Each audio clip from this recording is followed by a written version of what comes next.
আজকে শর্টকাটের মধ্যে বিরিয়ানি রান্না করে ফেললাম। মেয়েও অনেক দিন থেকে বলতেছে বিরিয়ানি খাবে, কিন্তু সে শুধুই বলে, কিন্তু খাওয়ার সময় কিন্তু কিছুই খায় না। মানে ঘ্রাণ, মানে ওর কাছে ঘ্রাণটা খুব ভালো লাগে, কিন্তু যখন সে দেখে এখানে মাংস দেওয়া আছে, অন্য কিছু মশলা বেশি দেওয়া আছে, তখন সে খেতে চায় না। আসসালামু আলাইকুম, কেমন আছেন সবাই? আলহামদুলিল্লাহ আমি ভালো আছি। সান্দুর ব্লগ থেকে সান্দুর মামা বলছিলাম। চলে আসলাম আজকে একটু অন্যরকম ব্লগ নিয়ে। তো আজকের ভিডিওটা হচ্ছে বিরিয়ানি রান্না করছি শর্টকাট। আসলে কি অনেক সময় তাড়াহুড়ো করে জন্য অনেক কিছু করতে পারি না। তো কতগুলো আলু কেটে নিলাম। এখানে হলুদ আর মরিচ, হলুদ আর লবণ মাখিয়ে এটাকে আমি তেলের মধ্যে একটু ভেজে নিচ্ছি, একটু খেতে স্বাদ হবে সেজন্য।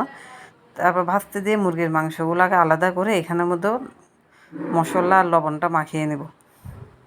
তো যতগুলো রান্না করবো অতগুলো আলাদা করে নিচ্ছি, একটু বেশি পরিমাণে রান্না করব। কারণটা হচ্ছে কি, এখানে তরকারি রান্না করে আমি কিছু আলাদা করে ফেলবো আর বাকিগুলো দিয়ে বিরিয়ানি রান্না করব। এদিকে আমার আলুগুলো হয়ে গেছে, যেটা হয়ে গেছে ওগুলো নামিয়ে ফেলবো। আর এখানে একটু হলুদ আর লবণ মাখিয়ে মাংসটাকেও কিছুক্ষণ ম্যারিনেট করে রাখবো, যতক্ষণ না আলুটা হয় আর কি। তা আলুটা আমি উল্টে পাল্টে দিলাম, প্রায় হয়ে আসছে। এক সাইড লাল হয়ে গেছে। এখন আমি এগুলো তুলে ফেলতেছি, কারণ যেহেতু রান্না করব বেশি একটা ভাজবো না। তারপর মুরগির মাংসটা দিয়ে দিলাম।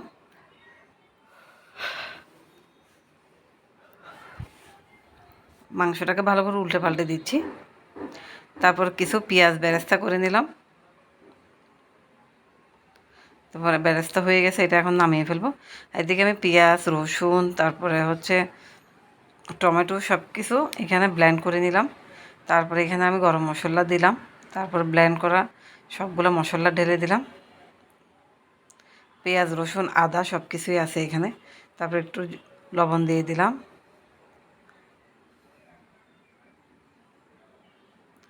তারপরে এখানে আমি হলুদের গুঁড়া, তারপরে মরিচের গুঁড়া,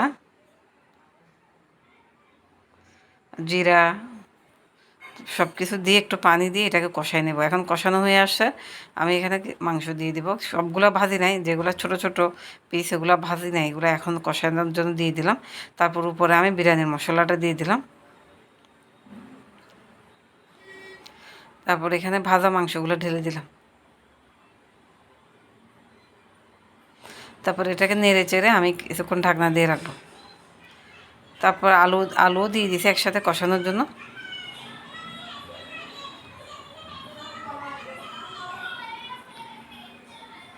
তারপর এখানে ঝোল দিয়ে দিলাম।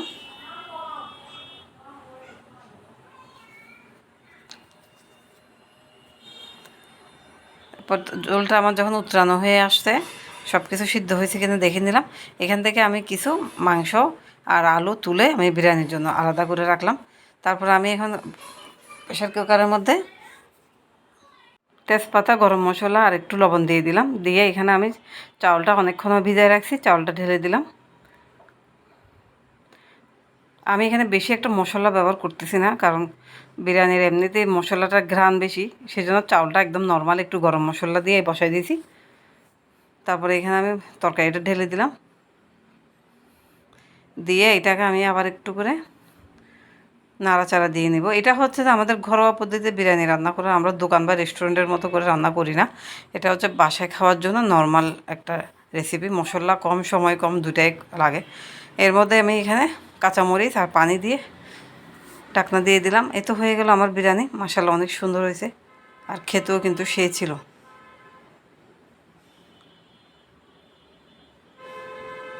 তো এটা আমি পরিবেশন করে নিলাম।